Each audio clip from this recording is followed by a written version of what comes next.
We are back. Sam Seder on the Majority Report. On the phone, James Risen, the Pulitzer Prize winning, now with the senior national security correspondent at The Intercept, also author of numerous best-selling books, including State of War, The Secret History of the CIA and the Bush Administration, which in some respects, your piece in The Intercept, My Life as a New York Times Reporter in the Shadow of War on Terror, is almost in some ways a backstory of the reporting that went into State of War. Welcome to the program. Thanks for having me. So, I mean, let's start with I guess the one of those things that one of the stories that was in State of War, which ultimately was published in the New York Times. But let's start with the discovery of stellar wind. Tell folks, remind folks what stellar wind is, and how you began to report on it. Yeah, stellar wind is the code name for the NSA's domestic spying program that began after 9/11 and which continues today. It's the same program. It's the same broad program that Edward Snowden released documents about, and it's kind of the umbrella term for very broad-based surveillance of both metadata, which means phone call logs and email addresses, and content, voice communications on phone or communications or the actual substance of emails, and other data. And that program, as I said, began right after 9/11 and was secret. Its existence was the biggest, what a lot of people thought was the biggest secret in the government. And in 2004, when I was covering the intelligence community for the New York Times, and a source, in the course of a conversation, a source told me, I know the biggest secret in the government, but I'm too afraid to tell you. And I decided to just keep meeting with that person over the next few months. And the two of us began to just talk about how this thing that was the biggest secret that the source couldn't tell me. And finally, in late summer, I guess it was, of 2004, I just said to the source, "You've got to tell me now. What is this that we keep talking about?" And then the source, kind of told me over a short period of time, outlined the whole structure of this domestic spying operation that nobody knew it existed. And that was the beginning of my reporting on it, and then it led to this very, very long negotiations between the New York Times and the government over whether to publish the story. And I want to talk about those negotiations, and in some ways they led to the outcome of those negotiations led to the State of War, the book. Yeah. But let me ask you this: like, what? I mean, I presume. And tell me if I'm wrong, that your source shared this information with you because of their concern of the legality of this. Yeah. There were a lot of. It turned out we found other people subsequently to talk to about it, and they were all very. They believed that it was either illegal or unconstitutional, and that it was being done secretly and without. Only a handful of people in the government knew, and most people in Congress were kept in the dark about it.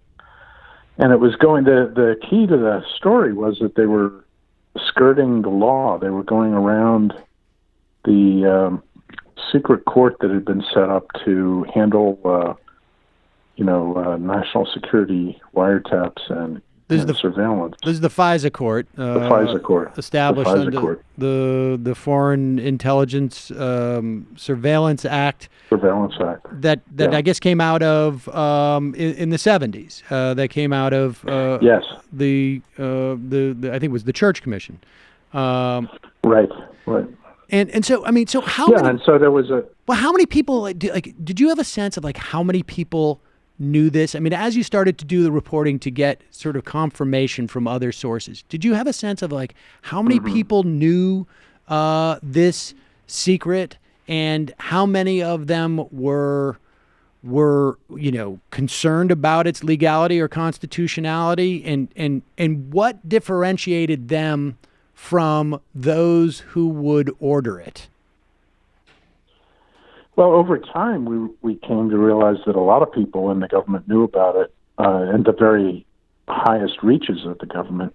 And it turned out much later, found out that there'd been a rebellion at the Justice Department and the FBI over certain aspects of the program. And, all of this was being kept secret. And, to make sure that the Bush administration didn't suffer any political damage from it.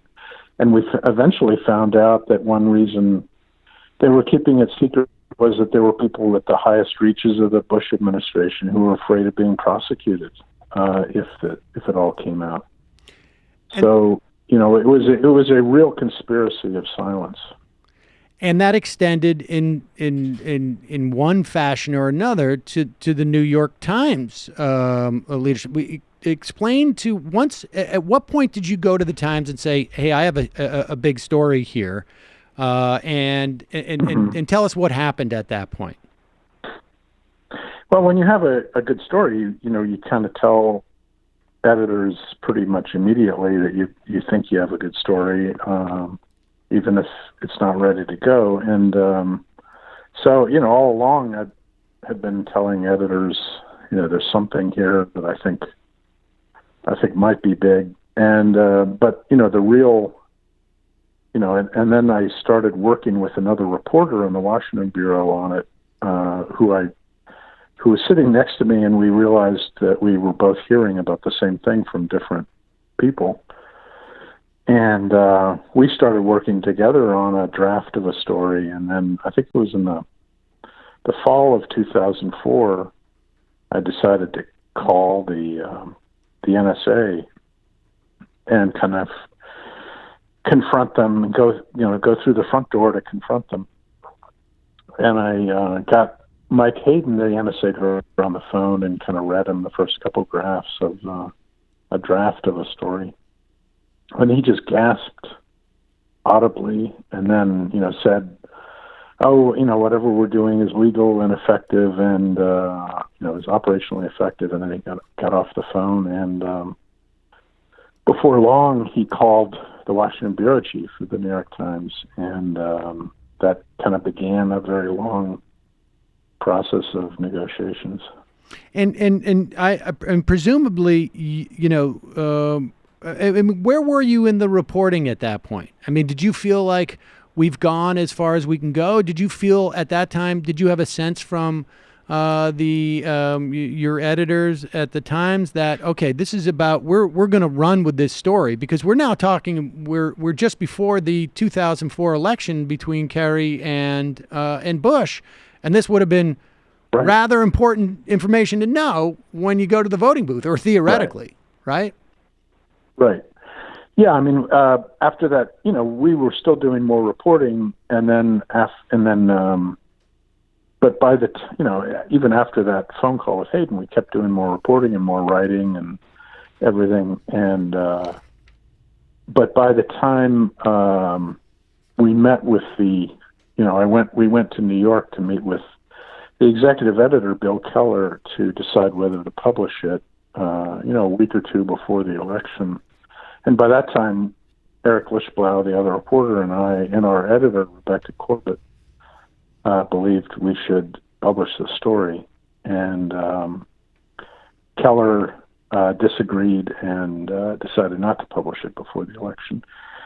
And based, on the the position of the government, which was, they were lobbying the paper very heavily not to publish it on national security grounds.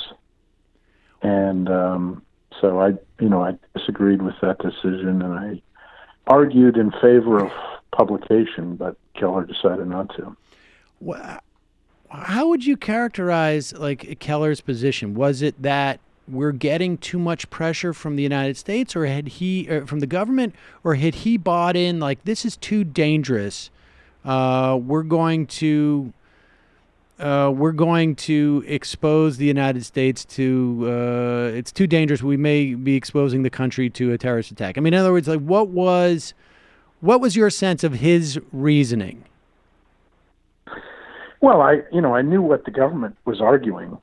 Government officials. I had met some of them, and we had a meeting right after I called Hayden, the Washington bureau chief, Phil Taubman, and I went to the White House and met with the acting CIA director and his chief of staff. And so I heard their arguments, which were, that their basic argument was, this is the most important counterterrorism tool that we have. And you can't reveal the existence of this to the public because it'll make it easier for terrorists to attack the United States. And so that was the basic argument. And my position was that terrorists know that the United States listens to their their conversations. And the only thing we were really revealing was that the Bush administration had decided to ignore the law in the way in which they did that. And so I felt like there was a real public right to know that the government was ignoring the law. And so that it was a classic national security versus civil liberties debate. That was those are the two opposing positions, basically. And was it just simply that Keller agreed, oh yeah, this is clearly this puts the country too much at risk, or was it I think he accepted the government's position at that time that this was too valuable a counterterrorism tool, and I think that was the basic view. And it took time over the next, we then, after the election, Eric Wishbottle and I convinced the editors to let us try again to convince them to publish it. And we did more reporting and more writing, and we then met again with the editors in December 2004, about a month and a half after the election. And again, they decided not to run it, and they decided to kill it, and they still accepted the government's position that it would be too damaging to national security to run it. And I just really disagreed with that decision. As a reporter in that situation, do you then say well, okay, how about this? How about we don't write what it is? We write there's a program that's going on that many people have questions as to it being constitutional or legal. Is that a negotiation that you start to make? Is that sometimes you can do that? Is that a ridiculous idea? I don't know. That's why Right. Is that silly? No, it's an interesting question.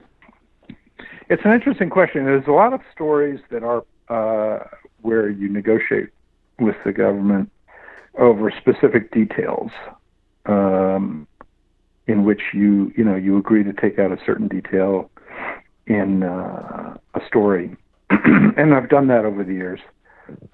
This was, I never saw how I don't think you could have done that in this case. Okay. Because the whole story was about the existence of this program, and the very existence of the program was the thing they didn't want anybody to know about. It wasn't like some detail they didn't want anybody to know about. And that was, so I think it made it different. But you're right, there are certain stories where a lot of times the news organizations will negotiate. Okay, we'll take this out and we'll be okay. But I don't think it was possible in this case. Hi, folks. Sam Seder here. We still need your help on our Patreon page. YouTube ads have come back, but not nearly as much as we had before. So if you can help us out, any little bit helps. Head over to our Patreon page right at this URL, and you'll help us keep helping you by making videos